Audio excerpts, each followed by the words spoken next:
بزم کو سجانے والے تمام احباب اور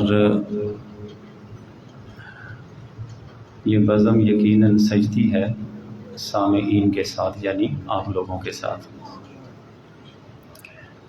اللہ رب العزت اب تک جتنی بھی نشستیں ہو چکی ہیں، اللہ تعالیٰ ان تمام نشستوں کو اپنی بارگاہ میں قبول فرما کر ہم سب کے لیے ذریعہ نجات بنا دے۔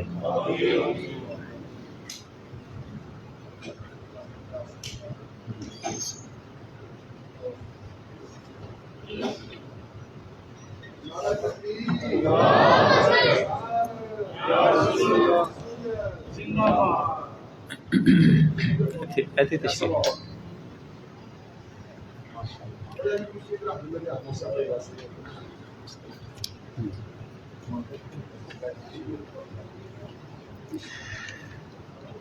اچھا، جو آج موضوع ہم سنیں گے اور سمجھیں گے، اولاد حسنین کریمین رضی اللہ عنہم کی دین اسلام کی ترویج اور اشاعت کے لیے ان کی جو خدمات ہیں، انشاءاللہ ہم سنیں گے۔ کسی ایک شخصیت پہ گفتگو کرنی ہو تو آسان کام ہوتا ہے، ایک ہی شخصیت کے بارے میں لٹریچر ہے وہ بندہ آسانی سے حاصل کر لیتا ہے، لیکن جو میں نے اپنی تیاری میں کوئی 12 کے قریب شخصیات ہیں جن کا انتخاب کیا، تو یقیناً یہ ایک بہت مشکل مرحلہ تھا۔ یہ بتانا آپ کے سامنے اس بات کا اظہار نہیں ہے کہ کتابیں بہت دیکھی ہیں، بس آپ کی توجہ مطلوب ہے۔ ہم جس وقت روایتی انداز سے نکل گئے نا تو ہم کامیاب ہو جائیں گے۔ تو یہ چند ایک چیزیں جو میں آپ کے سامنے بھی پیش کرنے کی سعادت حاصل کروں گا، تو انہیں بس یہ ہے کہ جیسے ایک سبق کے طور پہ یاد رکھنا ہے، جو بھی ملے اسے بھی یہ پیغام پہنچانا ہے۔ اور میں اپنی گفتگو کا آغاز ایک واقعہ سے کرتا ہوں تاکہ اس تمہید سے میری ساری اگلی گفتگو کی بنیاد پڑ جائے۔ حضور سید عالم صلی اللہ علیہ وسلم کی وصال مبارک کی جو گھڑی تھی، یہ کائنات میں سب سے بڑا سانحہ تھا، سب سے بڑا سانحہ حضور صلی اللہ تعالیٰ علیہ وسلم کے وصال مبارک کی گھڑی تھی۔ بڑے بڑے صحابہ کرام حضور کا ساتھ دینے والے، زندگی کے بہت اہم ترین انہوں نے معرکے دیکھے لیکن پریشان نہیں ہوئے۔ حضور سید عالم صلی اللہ علیہ وسلم کے وصال مبارک کے وقت ان کی بھی پریشانی تھی، لیکن آپ جانتے ہیں کہ حضرت جناب صدیق اکبر رضی اللہ تعالیٰ عنہ نے جو خطبہ ارشاد فرمایا تھا، اس خطبہ کے بعد لوگوں کو سمجھ آ گئی۔ لوگ پریشان تھے، حضرت فاروق اعظم، حضرت عثمان غنی، حضرت شیر خدا رضی اللہ عنہم، کیا حالت تھی، یہ تاریخی واقعات آپ سنتے رہتے ہیں، آگے دہرانے کی ضرورت نہیں ہے۔ حضرت جناب صدیق اکبر رضی اللہ تعالیٰ عنہ نے صحابہ کرام کو مسجد میں اکٹھا کیا، آپ نے آیت کریمہ پڑھی، أَفَإِن مَاتَ أَوْ قُتِلَ انقلبتم عَلَىٰ أَعْقَابِكُمْ، اے لوگو یہ بتاؤ کہ کیا نبی اپنی طبی موت سے اگر وہ وفات پا جاتے ہیں، وصال ہو جاتا ہے ان کا، یا وہ کسی جہاد میں شہید کر دیے جاتے ہیں، یہ بتاؤ کہ کیا جس دین کو چھوڑ کر اس نبی کے دین میں آئے تھے، جس جہالت کو چھوڑ کر اس نبی کے دین میں آئے تھے، تو کیا ان کے وصال کے بعد یا ان کی شہادت کے بعد ان کا دین چھوڑ کے پھر اسی طریقے پہ واپس پلٹ جاؤ گے؟ آپ نے فرمایا کہ یہ اگرچہ بڑی غم کی گھڑی ہے، لیکن اٹھو اور جناب رسول اللہ صلی اللہ علیہ وسلم کے دین کی حفاظت کرو، اسی دین کی آبیاری کے لیے، اسی دین کو دنیا میں پھیلانے کے لیے۔ جانتے ہو ہمارے نبی کریم صلی اللہ علیہ وسلم نے کتنی کوششیں کی ہیں، اذیتوں کا سامنا کیا ہے، جہاد کیے ہیں، حضور صلی اللہ علیہ وسلم کی فیملی پر کتنے مشکل حالات آئے، حضور نے سب برداشت کیا اللہ کے دین کی خاطر۔ یہی وجہ تھی کہ کتنے بڑے بڑے اور جید صحابہ کرام تھے، ان کے آپ ابھی مزارات دیکھیں، یا تو ملک شام میں نظر آئیں گے، عراق میں نظر آئیں گے، ایران میں بھی ہیں، پھر چائنا میں چلے جائیں۔ یہ کیوں؟ ان کا جی نہیں چاہتا تھا کہ ہم سے اگر کوئی پوچھے کہ آپ کی زندگی کا بہترین مسکن، ہم کہیں گے مدینہ مل جائے، آپ کہاں دفن ہونا چاہیں گے؟ مدینے میں پہنچ جائیں، بقیع شریف مل جائے۔ صحابہ کرام کو سمجھ نہیں آئی تھی اس بات کی، صرف اس لیے جناب رسول اللہ کا شہر مبارک چھوڑا تھا، اس لیے کہ وہ حضور صلی اللہ علیہ وسلم کے دین کو دنیا کے کونے کونے تک پہنچانا چاہتے تھے۔ اب اس تمہید کے بعد اب جو میری گفتگو کا موضوع ہے، ہم اس کی طرف آتے ہیں کہ واقعہ کربلا کا مقصد کیا تھا۔ واقعہ کربلا کا مقصد حضور قبلہ یہ نہیں تھا کہ حضرت امام عالی مقام کو کوئی سرداری کی طلب تھی۔ اصل واقعہ کربلا کا مقصد جناب رسول اللہ صلی اللہ علیہ وسلم دین تھا، اس کا تحفظ کرنا تھا۔ یہ کہنا بہت آسان ہے، بہت آسان ہے، یہ اعتراض کرنا بھی بڑا آسان ہے۔ امت پکار رہی ہے، علی مشکل کشا ہے، اپنے بچوں کو تو بچا نہیں سکا۔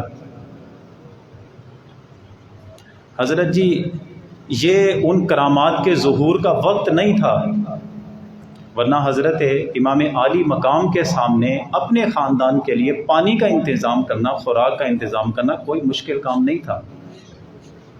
جب یہ قافلہ بھی مکے سے، مدینہ طیبہ سے نکل کے مکے کی طرف جا رہا تھا، راستے میں عبداللہ ابن مطیع نام کے وہ شخص، تو انہوں نے یہ عرض کی تھی کہ کنواں خشک ہو گیا، پانی نہیں دے رہا، میں کیا کروں، پریشان ہو گیا ہوں۔ حضرت نے فرمایا کہ جو پانی نکلتا ہے وہ میرے پاس لے کر آؤ۔ پانی لے کر آئے، آپ نے کلی کی اسی ڈول کے اندر، فرمایا جا کے کنویں میں ڈال دو۔ کنویں میں ڈالا، پانی یوں چڑھتا چڑھتا کناروں پر آ گیا۔ تو کیا یہ کرامت کربلا کے میدان میں ظاہر نہیں ہو سکتی تھی؟ لیکن سمجھایا صرف اتنا کہ جتنا بڑا مقصد ہوتا ہے، مشن جتنا بڑا ہو، اس کے لیے قربانی اور اس کے لیے محنت بھی اتنی بڑی کرنی پڑتی ہے۔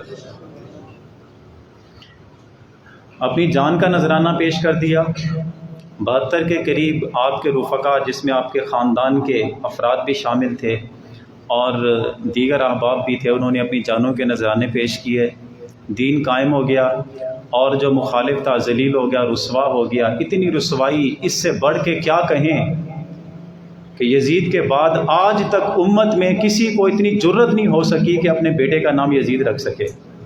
اس سے بڑی رسوائی کیا ہو سکتی ہے؟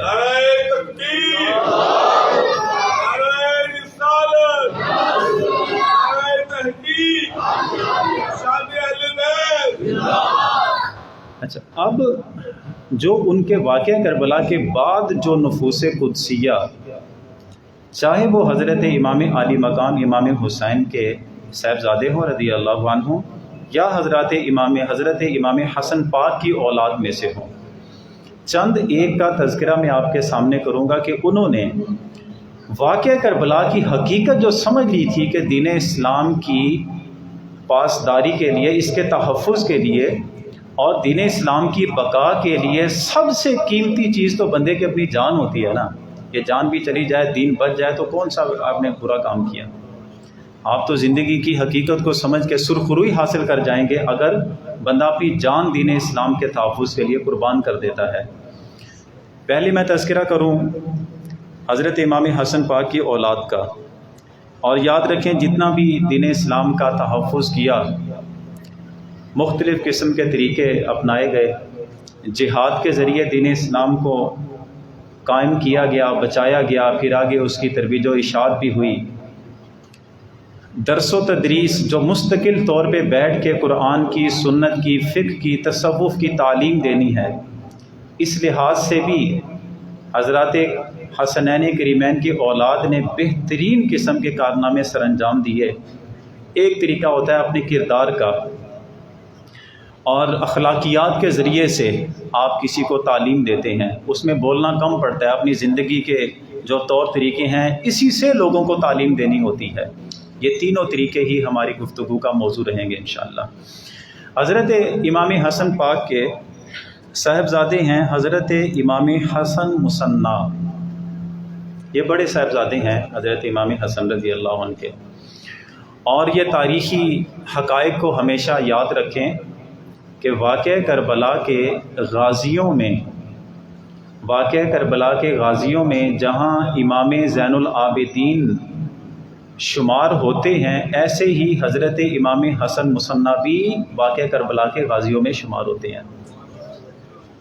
ہم نے صرف چونکہ وہ لائی لگ والا سسٹم چلتا رہا نا ہمارے اندر بھی، میں نے پچھلے دنوں آپ کے ساتھ ہی مسجد میں بیان کیا، اس میں بھی میں نے بات کی، ہم کہتے ہیں نا کہ ونڈ ہمارے ڈل گئی ہے نا کہ جو توحید کی بات کرے تو اہل حدیث ہوتا ہے، جو منکرین کی لسٹ میں آ جائے تو دیوبندی ہوتا ہے، جو اہل بیت اطہار کی بات کرے تو وہ ہوتا ہے تشیع، اہل تشیع ہوتے ہیں، شیعہ ہوتے ہیں، اور ہم سنی کیا ہیں کہ اہل تشیع ہی صرف اہل بیت کا ذکر نہیں کرتے، ہم بھی کرتے ہیں۔ یہ بھی والی لسٹ سے نکل کے نا، بھی والی لسٹ سے نکل کے اپنے آپ کو ہی والی لسٹ میں شامل کریں کہ اہل سنہ ہی اہل بیت اطہار کا ذکر کر سکتے ہیں۔ وہ کون ہوتے ہیں کرنے والے؟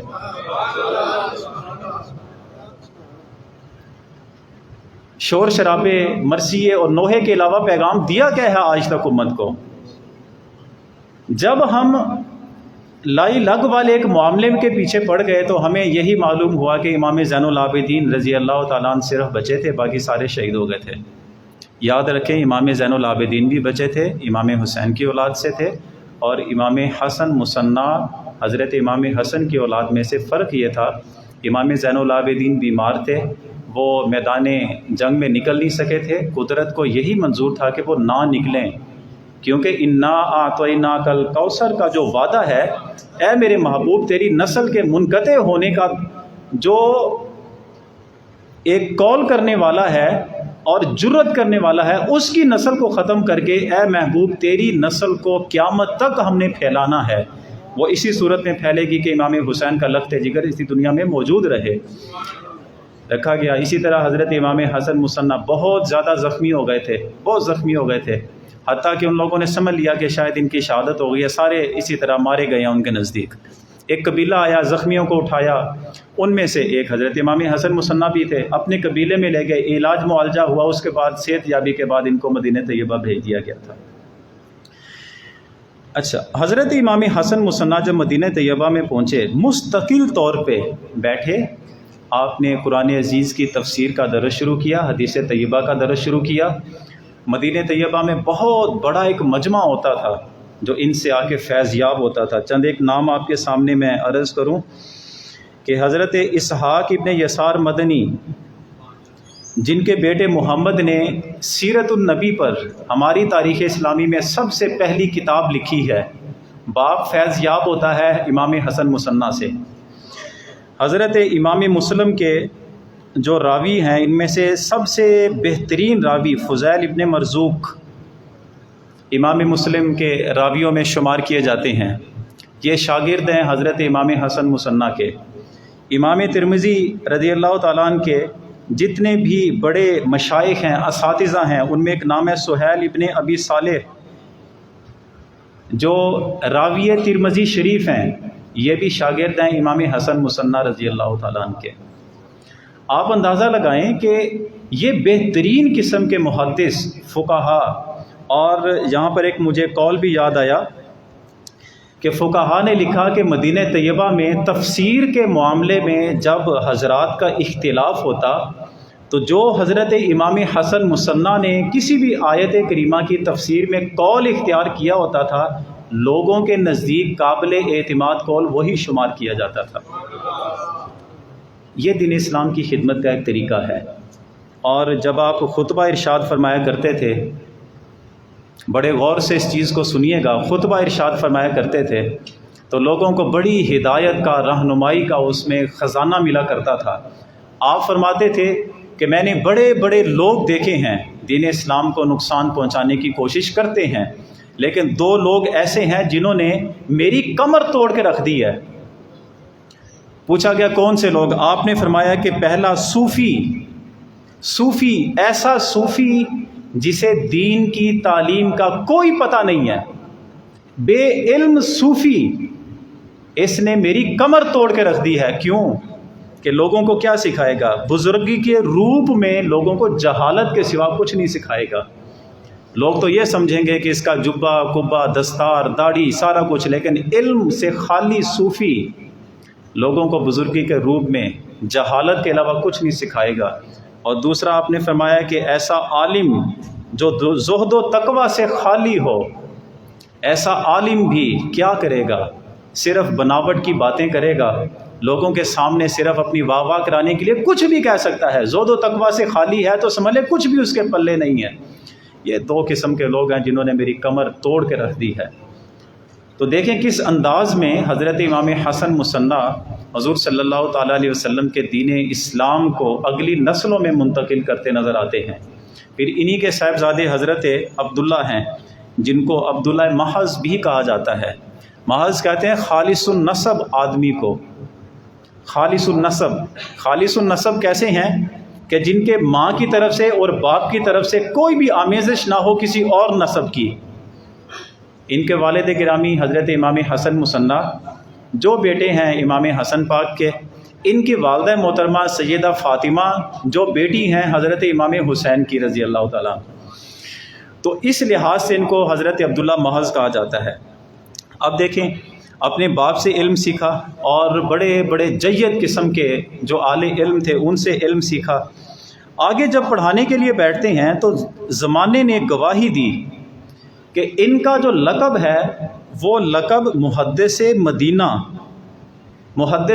ان کا لقب تھا حضرت عبداللہ محض کا۔ ان کے شاگردوں کی لسٹ میں دیکھیں، اسحاق ابن راشد بہت بڑے محدث ہیں، سفیان ثوری بہت بڑے صوفی بزرگ ہیں، فضیل ابن مرزوق یہ بھی محدث، حضرت امام مالک ابن انس جو محدث بھی ہیں فقیہ بھی ہیں، یہ شاگرد ہیں حضرت عبداللہ محض کے۔ اسی طرح اور بھی بہت بڑے بڑے نام ہیں جو ان کے شاگردوں میں آتے ہیں۔ اب ان کے ایک بیٹے ہیں جن کا نام ہے حضرت محمد، جن کا لقب امام نفس زکیہ ہے۔ امام نفس زکیہ، پرہیزگاری میں، تقوی میں، زہد میں ان کی اعلیٰ قسم کی مثالیں موجود ہیں، تاریخ کی کتابیں بھری رکھی ہیں ان کے ذکر سے۔ یہ عبداللہ ابن محض ایک طرف دین اسلام کی جو ترویج و اشاعت کے لیے بیٹھ کر مستقل طور پہ تدریس کرتے ہیں، قرآن عزیز کا درس دیتے ہیں، حدیث کا اور فقہ کا درس دیتے ہیں، اور ساتھ ہی ساتھ عباسی خلیفہ جو منصور تھا اس کے خلاف جہاد بھی کرتے ہیں۔ دونوں میدانوں میں نظر آتے ہیں۔ تدریس کے میدان میں اگر دیکھتے ہیں تو یحییٰ ہارونی نام کے بہت بڑے ایک عالم گزرے ہیں، انہوں نے یہ بات لکھی، یہ 5ویں صدی ہجری کے عالم ہیں۔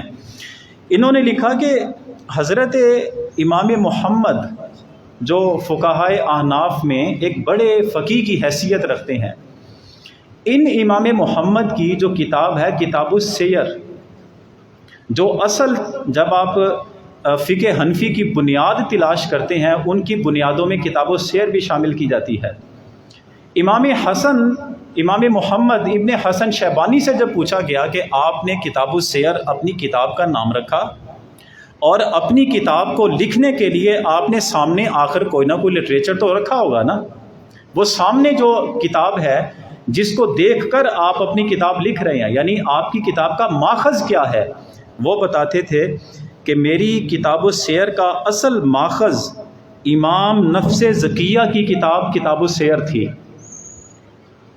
اصل کتاب امام نفس زکیہ کی کتاب السیر تھی، اس کو سامنے رکھ کے امام محمد ابن حسن شیبانی فقہائے احناف میں شمار ہوتے ہیں، وہ ان کی کتاب سے اس کی تلخیص کر کے اس کے مسائل اپنی کتاب میں لکھ کے فقہ حنفی کی بنیاد رکھتے ہیں۔ آپ اندازہ لگائیں، کوئی چھوٹی خدمت تو نہیں ہے۔ آج تک ہم جو فقہی مسائل میں مسائل پڑھتے ہیں، یعنی نماز کے صحیح طریقہ کیا ہے، روزے کا صحیح طریقہ کیا ہے، اور دیگر جو فقہی مسائل ہیں، ان کی اصل بنیاد جو رکھی گئی وہ حضرت امام نفس زکیہ کی کتاب السیر کو دیکھ کر وہ سارے مسائل لکھے گئے تھے۔ بہت بڑی خدمت تھی۔ اور جب انہوں نے جہاد کا اعلان کیا منصور عباسی خلیفہ کے خلاف، تو حضرت امام اعظم ابو حنیفہ رضی اللہ تعالیٰ نے اس دور میں فتویٰ دیا تھا۔ آپ نے فرمایا کہ کوئی آدمی بلا ناغہ ہر سال اللہ اس بندے کو یہ توفیق دے کہ 50 سال مسلسل وہ نفلی حج کرتا رہے۔ مجھ سے اگر کوئی پوچھے کہ نیکیوں کا صحیح شمار کہاں ہے، میں کہوں گا 50 سال کے حج ایک پلے میں رکھو اور امام نفس زکیہ کا جہاد ایک پلے میں رکھو۔ مجھ سے پوچھو وزن کس کا زیادہ ہے، میں کہوں گا کہ امام نفس زکیہ کے جہاد کے عمل کا وزن 50 نفلی حجوں سے بھی زیادہ ہے۔ یہ وقت کے امام اعظم ابو حنیفہ یہ فتویٰ دے رہے ہیں۔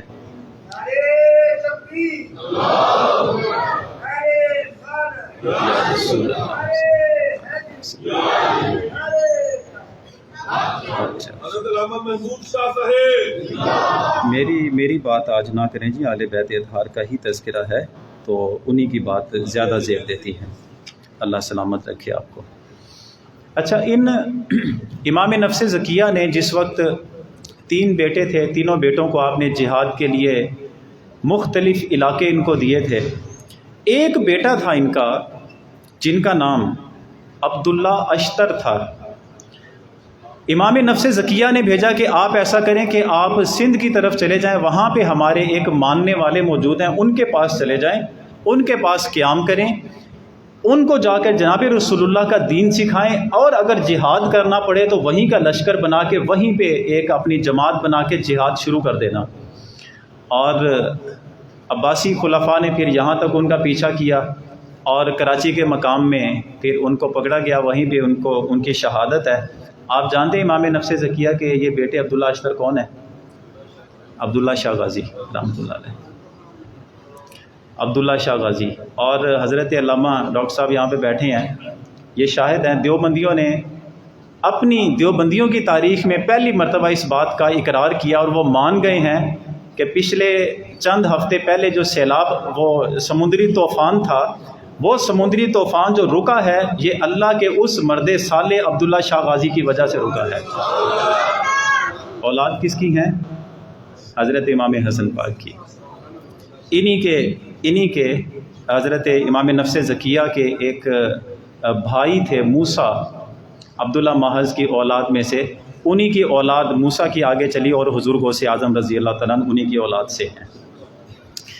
تو یہ ایک ہمارا علمی ورثہ ہے، ایک علمی خزانہ ہے۔ ہم میں نے پہلے عرض کیا نا، جب سے ہم اپنی روایتوں میں پڑھ گئے کہ واقعہ کربلا سناوے او خطیب جڑا جناب علی خوب روا کے رکھ دے، ٹھیک ہے، ہم اس کا انکار تو نہیں کرتے، صحیح روایات ملتی ہیں، سننی چاہیے، اور غم حسین میں رونا تو سنت ہے، وہ ہونا چاہیے، لیکن یہ جو علمی ورثہ ہے، اس سے ہم اگر اپنے خود کو بھی، اپنی نسلوں کو بھی، زمانے بھر کے لوگوں کو محروم رکھیں، تو اس کا مطلب یہ ہے کہ جناب رسول اللہ کے دین کے ساتھ ہم نے بہت بڑی بے وفائی کر دی ہے۔ یہ امام حسن پاک کی اولاد کے چند شخصیات تھے جن کا میں نے آپ کے سامنے تذکرہ کیا۔ آپ تھوڑا ہم آتے ہیں حضرت امام حسین امام علی مقام رضی اللہ تعالیٰ عنہ کی اولاد پاک کے تذکرے کی طرف۔ حضرت امام علی مقام کے بیٹے حضرت امام زین العابدین، نام ان کا علی ہے، لقب زین العابدین ہے، اور لقب کی وجہ ہی یہ ہے کہ دنیا بھر کی عبادتوں کا حسن اٹھا کر اگر کسی ایک شخصیت میں دیکھنا چاہتے ہو تو وہ امام زین العابدین ہے۔ یعنی عابدین کی زینت اور عبادتوں کا حسن جس ایک شخصیت میں اکٹھا نظر آتا ہے وہ امام زین العابدین کی شخصیت ہے۔ اور آپ اکثر طور پہ یہ فرمایا کرتے تھے اکثر طور پہ فرمایا کرتے تھے کہ مجھے تعجب ہوتا ہے اس شخص پہ کہ جس کی پیدائش ہوتی ہے مادہ منویہ سے، جسم سے نکلے غسل فرض، کپڑے پہ لگے تو کپڑے ناپاک، جسم پہ لگے جسم ناپاک۔ جس شخص کی پیدائش ہوئی مادہ منویہ سے اور جس شخص کی پیدائش کے مراحل یہ کہ پہلے وہ تھا نہیں اب وہ ہو گیا ہے، یہ بندہ جب تکبر کرتا ہوا دکھائی دیتا ہے تو مجھے بڑا تعجب ہوتا ہے، اپنی اصل کو بھول چکا۔ امام غزالی نے فرمایا نا، جس بندے کو تکبر کی عادت پڑ گئی ہے نا، وہ ذرا اپنا حساب لگائے، اور بندہ خدا کس چیز پہ تکبر کرتے ہیں؟ گندگی کا تھیلا اٹھا کے دنیا میں چلتا پھر رہا ہے، اس بات پہ تکبر کرتا ہے کہ میں بڑی چیز ہوں۔ یہ لوگوں کی زندگیاں بدلتی تھیں جس وقت یہ خطابات لوگوں کے سامنے آتے تھے، اور آپ فرماتے تھے کہ مجھے تعجب ہوتا ہے اس شخص پر بھی کہ دنیا میں گھر بنانا ہوتا ہے، ساری زندگی لگا دیتا ہے دنیا کا گھر بنانے میں، حلال کیا ہے حرام کیا ہے بسا اوقات تو اس کی بھی اسے تمیز نہیں رہتی، لیکن کتنا تعجب، دنیا کے اس فانی گھر کے لیے ساری زندگی لگ گئی، لیکن وہ آخرت کا ہمیشگی والا گھر ہے۔ یہ بندہ ہے مومن، یا یہ بندہ اس گھر کی خواہش میں اتنا غرق ہو گیا ہے کہ ہمیشہ رہنے والے گھر کی اسے فکر ہی نہیں ہے۔ عقل مندی یہ ہے کہ دنیا میں جتنا جینا ہے، آئے ہیں تو جینا تو ہے نا جی، آئے ہیں جینا ہے، رہنا ہے، کھانا ہے، پینا ہے، جسم کی ضرورتیں ہیں، تو فرماتے کہ جتنا دنیا میں رہنا ہے اس کے لیے محنت کر لو کہ کسی کے سامنے ہاتھ نہ پھیلانا پڑے، آخرت میں بھی رہنا ہے نا، اس کا انکار تو نہیں کر سکتے، پھر جتنا تو نے آخرت میں رہنا ہے اتنی توجہ اس گھر کے لیے بھی کر لو۔ اس طرز کے آپ خطابات کیا کرتے تھے، اور پھر زمانے کو ایک شاہکار امام باقر جیسا ایک جو خزانے اور علم کے خزانے سے بھرا ہوا پیکر اس دنیا کو دے کر گئے ہیں، امام محمد باقر، جن کے بارے میں علماء نے لکھا کہ معدن العلم تھے، یعنی علم کی کان تھے، اور پھر اتنا بڑا علم کا ان کا ایک تعارف تھا کہ امام شہاب الدین زہری ان کے شاگرد، امام ربیعہ ان کے شاگرد، امام اوزاعی ان کے شاگرد، امام جعفر صادق ان کے شاگرد، امام اعظم ابو حنیفہ امام باقر کے شاگرد۔ دنیا کو کتنے بہترین انہوں نے افراد پیش کیے ہیں۔ امام اعظم ابو حنیفہ کے ساتھ ملاقات ہوئی نا رضی اللہ تعالیٰ عنہ، امام اعظم کہتے ہیں میں ہر سال انہوں نے ہر سال زندگی میں ہر سال جب سے بالغ ہوئے امام اعظم نے ہر سال حج کیا ہے۔ چلے یہ میں اس بات پہ پہنچا ہوں تو ایک علمی بات میرے ذہن میں آ گئی۔ کسی بندے نے اعتراض کیا کہ امام اعظم ابو حنیفہ کے بارے میں مشہور ہے کہ ساری زندگی انہوں نے کبھی، زندگی سے مراد جب سے بالغ ہوئے، کہ انہوں نے کبھی بھی عید الاضحیٰ کی نماز نہیں پڑھی۔ تو ایک کن ٹوٹے نے اٹھ کے اپنی کتاب میں لکھ دیا کہ دیکھو جی امام ہے، ان کے ساتھ والے جو فقہا ہیں وہ فخر کرتے تھے امام صاحب نے کبھی عید الاضحیٰ کی نماز نہیں پڑھی، تو یہ کیسا امام ہے؟ حضرت جی جواب یہ ہے کہ انہوں نے جب سے بالغ ہوئے ہر سال بیت اللہ کا حج کیا ہے، اور حج کرنے والا کہاں عید الاضحیٰ کی نماز پڑھتا ہے؟ یعنی جب آپ کا ذہن خالی ہے اور جب آپ کے اندر نفرت بھری ہوئی ہے ہمارے اہل علم اور فقہا کے خلاف، تو یہی باتیں آپ کو سمجھ آئیں گی نا۔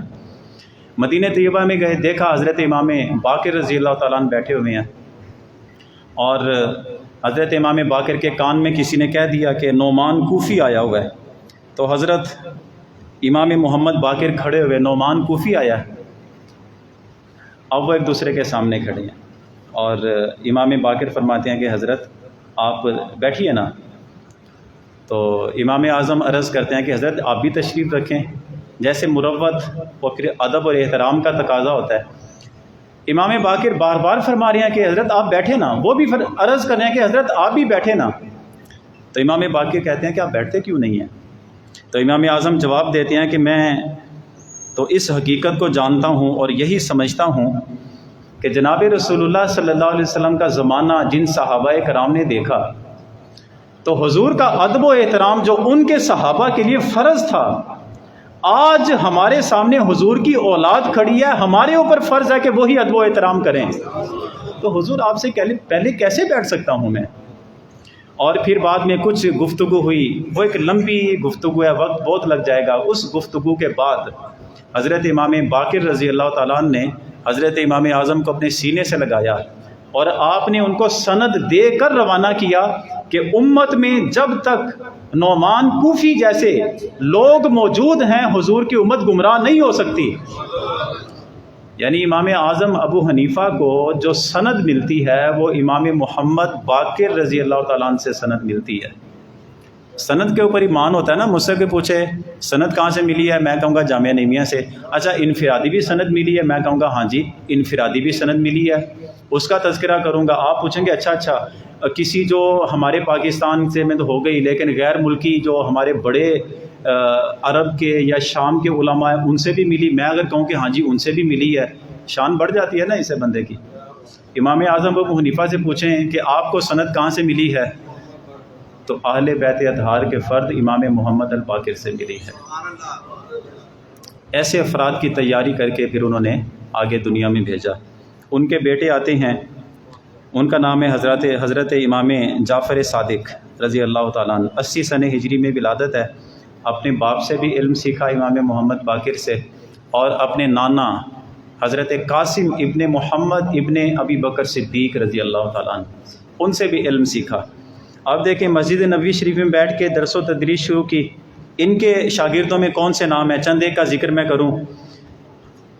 فقہ میں امام اعظم ابو حنیفہ امام جعفر صادق کے بھی شاگرد ہیں، اور حضرت سفیان ثوری جو تصوف کے بادشاہ شمار کیے جاتے ہیں امام جعفر صادق کے شاگرد ہیں۔ حضرت سفیان ابن عیینہ حدیث کے ائمہ میں شمار کیا جاتا ہے، حضرت امام جعفر صادق کے شاگرد ہیں۔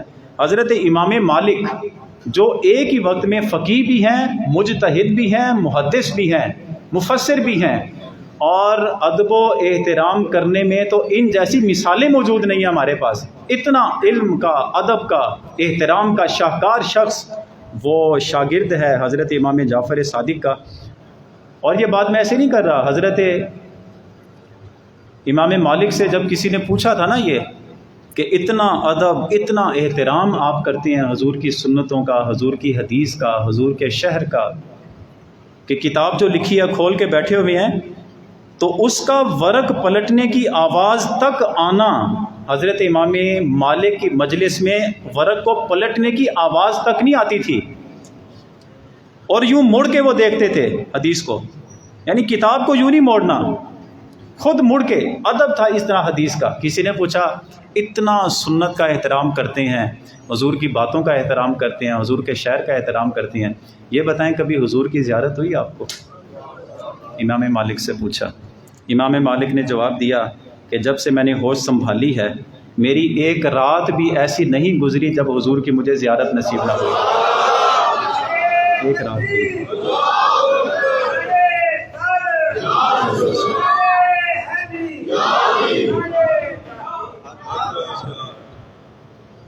شاگردی کس کی اختیار کی ہے؟ امام جعفر صادق کی۔ ظاہر ہے یہ فیض تو ملنا تھا۔ اچھا، ایک شاگرد ہیں ان کے حضرت عمر ابن عبدالعزیز، جن کو خلافت کے اصول سکھائے، اور عمر ابن عبدالعزیز کو تو ویسے ہی عمر ثانی کہا جاتا ہے، اتنے بہترین کارنامے۔ حضرت پھر ایک نام ہے جابر ابن حیان کا، مسلم سائنٹسٹ، پہلے مسلمان سائنسدانوں میں جن کا نام آتا ہے، یہ شاگرد ہیں حضرت امام جعفر صادق کے۔ اب علم گنے، امام اعظم فقہ کے امام، سفیان ثوری تصوف کے امام، سفیان ابن عیینہ حدیث کے ائمہ میں شمار ہوتے ہیں، امام مالک فقیہ بھی ہیں، مجتہد بھی ہیں، ادب و احترام کے بھی امام انہیں کہیں، عمر ابن عبدالعزیز خلافت راشدہ یعنی امام حسن پاک کی خلافت کے بعد پھر اگر کہیں بہترین نظام خلافت حضرت عمر ابن عبدالعزیز کا، وہ بھی شاگرد ان کی اختیار کرتے ہیں۔ سائنسدانوں کے پھر امام، یعنی ایک شخصیت ہے حضور کی امت کو کتنے بہترین افراد، فقیہ، محدث، صوفی، پھر نظام خلافت کو سمجھنے والے سائنسدان، کتنے لوگ اس دنیا میں بھیج کر دین اسلام کی ترویج اور اشاعت کی وہ خدمات سر انجام دے رہے ہیں۔ اور ان سے متعلق ایک واقعہ ہے، میں تو ہر دفعہ یہ عرض کیا کرتا ہوں، آپ کی اور حضرت سفیان ثوری کی ملاقات تھی۔ حضرت سفیان ثوری نے عرض کی کہ حضرت مجھے کو نصیحت تو فرمائیے۔ حضرت امام جعفر صادق نے فرمایا کہ دیکھو علم، معرفت، حقیقت کی جس منزل پہ آپ ہیں، آپ کو کسی نصیحت کی ضرورت تو نہیں ہے نا۔ تو حضرت سفیان ثوری نے رہتی دنیا تک ایک لوگوں کو بھی پیغام دیا کہ آپ لوگوں نے بھی جو فیض حاصل کرنا ہے نا، اس فیض حاصل کرنے کا طریقہ کیا ہے۔ ادب کے بغیر فیض کسی کو نہیں ملتا، یاد رکھیں، ادب کے بغیر فیض نہیں ملتا۔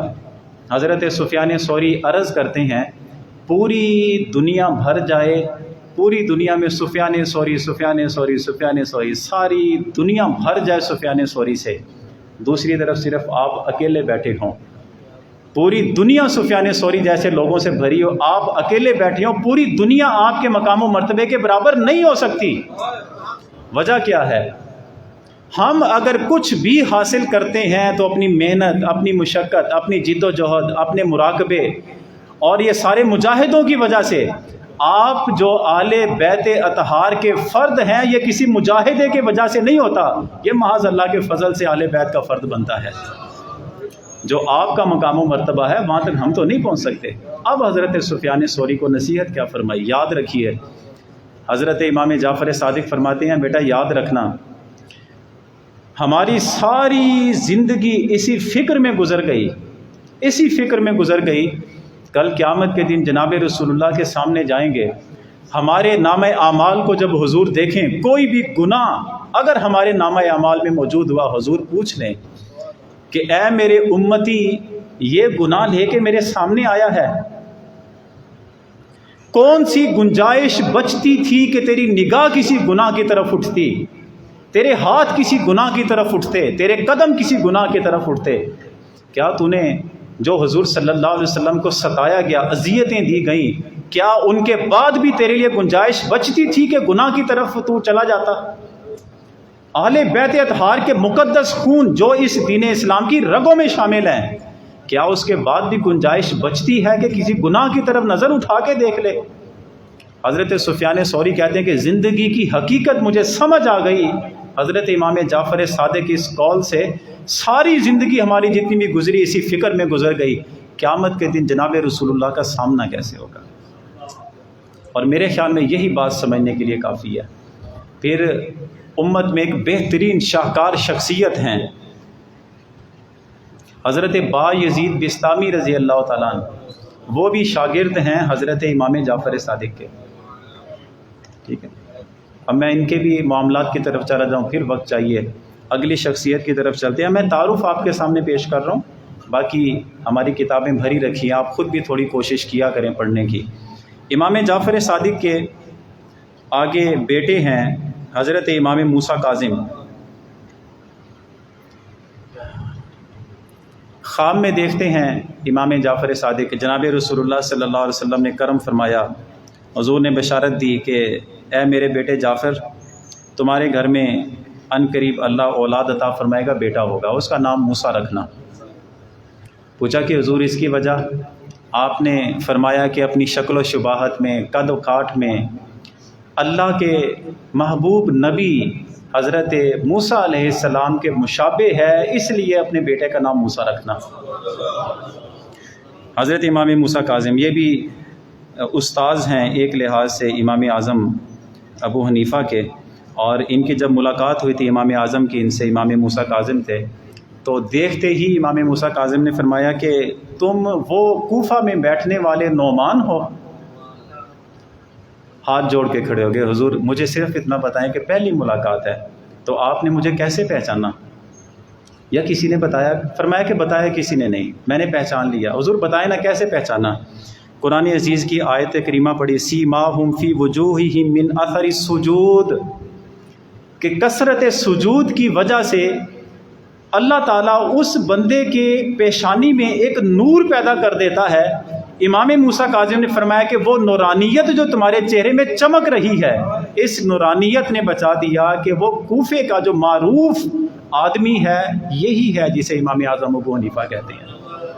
اور جب عباسی خلفاء نے ان کو جیل میں ڈال دیا تھا حضرت امام موسیٰ کاظم کو، تو امام محمد اور امام ابو یوسف جن کو صاحبین کہا جاتا ہے، اور یہ دونوں شاگرد ہیں امام اعظم ابو حنیفہ کے،